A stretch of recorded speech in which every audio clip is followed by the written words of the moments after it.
What's the problem? Well, we're about to discuss that. So, it's Michael, right? Yes, yes, sir. You don't want to be on video? Okay. We're looking at this big oak tree that came down here.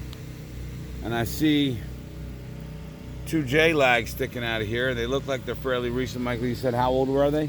About 2-3 months ago. 2 or 3 months ago. So, and that one's not set all the way in the ground, in the tree properly. So that's just FYI, that's like 2 inches there. That one bent right out, straightened right out. And where are we? We're about 20, 25 feet up. You think maybe 30 feet max on probably a 100-foot tree. It should be 2/3 of the way from the crotch, which is right at the ground level, to the tips. So the cables were put in too low.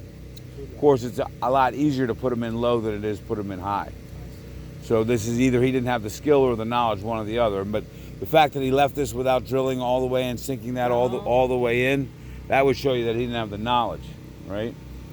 So it's a shame. Yeah, because, I mean, maybe this tree would have been saved, and I'm a big proponent of cables. Maybe this tree would have been saved if it had been cabled properly. And let me just show you what happened. This tree came across the street, and thank God I happen to have my skid loader on this very street. Thank God.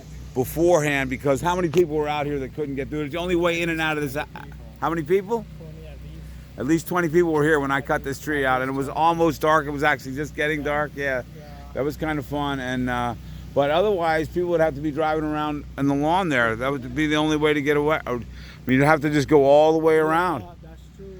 Yeah, I mean, how would a fire truck get in there? And this is like another mile or more long right back here. Yeah, so there's probably 30, 40 houses back there. Yeah. So that was just, I mean, by the grace of God. I happen to be here with the loader because I walked about 10 seconds before this guy fell down. you walked under here. 10 seconds. I walked right here. And I went over there about 10 seconds or 20 seconds. And then I watched, it just came down. Did you hear it? And that why you? Yeah, it came down and hit this tree. Yeah, I was right there. I was standing right there. What did it sound like? It was boom. Like Yeah, that's it. We didn't go crack, crack, crack, or No, it was just go one time. Boom. right. Wow. I mean, I was right here. I mean, I came here because half of it was standing. The other half was down, the one from the root. Oh, in other words, that had already fallen over there. Yes. So you came out to take a look, Exactly. and this one went down second. Yes. How much time distance between the first one and the second one? I would say about half an hour maybe. Half an hour. There's a lesson for everybody. If one side goes down, don't you trust that other Don't side. trust other side. I Man. didn't know what was happening. Yeah, my I just God. came here to see what's going on.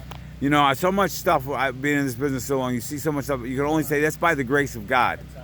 By the grace of God and God only. What about the other one? I'm thankful. I'm thankful that nobody got hurt. That is the most thing that I care about. Yeah, it wouldn't. If this thing falls on you, it's not a matter of hurt. You Oh, either you were either get gone. missed or you're going into the You were grave. out Yeah, it's someplace. it's either Oh. heaven or you walk home Yeah. and eat dinner. You know, right? There's no in between on this tree, Exactly, man. Look at this exactly. thing. My Exactly. God, I yeah. mean, So I look at the size of this. yeah, let's go guy. take a look at it here.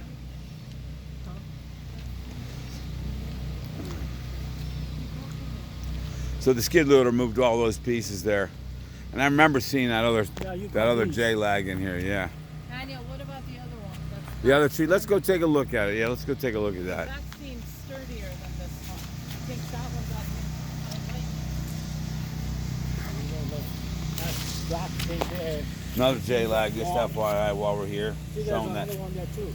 left it high. Where's the other one? Yeah, that one. This one and that one right there. Oh yeah, there's another one over. That's the other one that opened up. Well, let's take a look at this one here.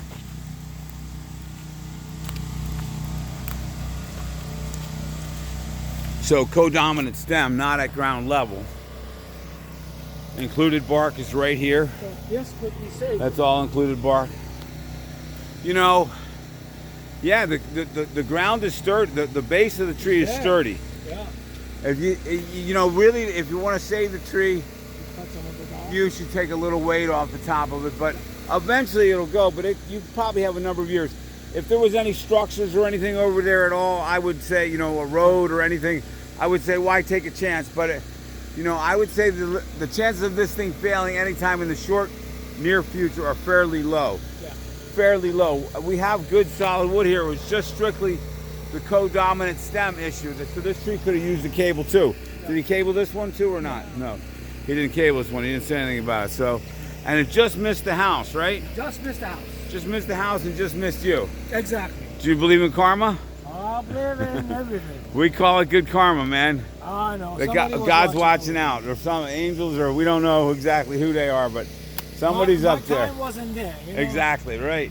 How much did you trim this? Well, I'm not going to be trimming for a while, but I'd almost like to take a look at it when I'm a little less tired and a little, you know what I mean? But a lot. I would take a good bit out of it. But we're not at risk in the short term. I don't think so. No. Look at this nice sturdy base here. Very sturdy.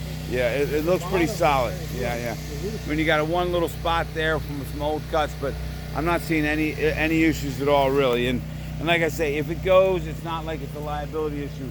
They got to cut it off the driveway, but the chances of it really hurting. If it goes this way, is it any No chance. No chance. No, it's only going to go one way. Yep. It's got to go this way. Got to go that way.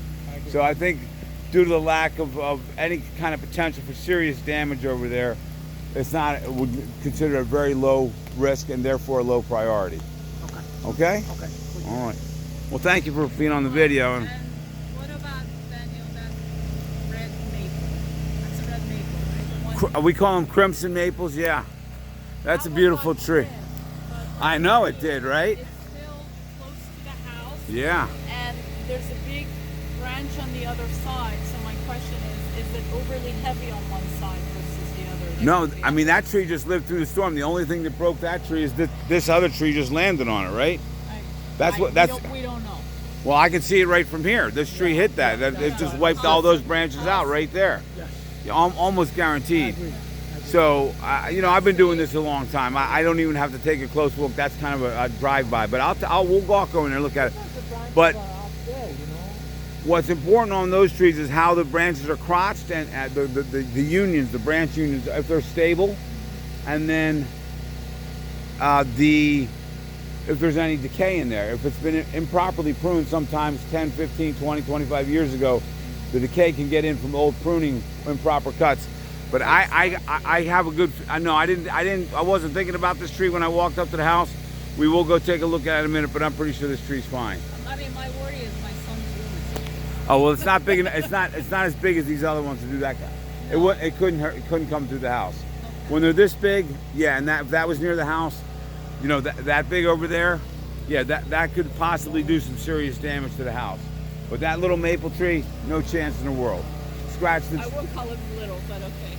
Okay, but I'm telling you, and the other thing is it's so close to the house, it doesn't have time to pick up momentum. When it starts going, it takes a while for the momentum to take place there. So, I mean, you wouldn't even really do a lot more than scratch the shingles. You might crack one or two rafters on the outside, but you wouldn't, at the worst, it's never, no way is it coming through the roof. No way is it, you know, it's not shaped in a way that can come through the siding, through the windows, or the windows. So we'll go take a look at it, but that one I can tell you, I understand a mother wants to protect her child, but I'm telling you, you don't have to worry about that one. All right? Well, thank you very much. Thank you, Mike. Thank you for coming. Yeah.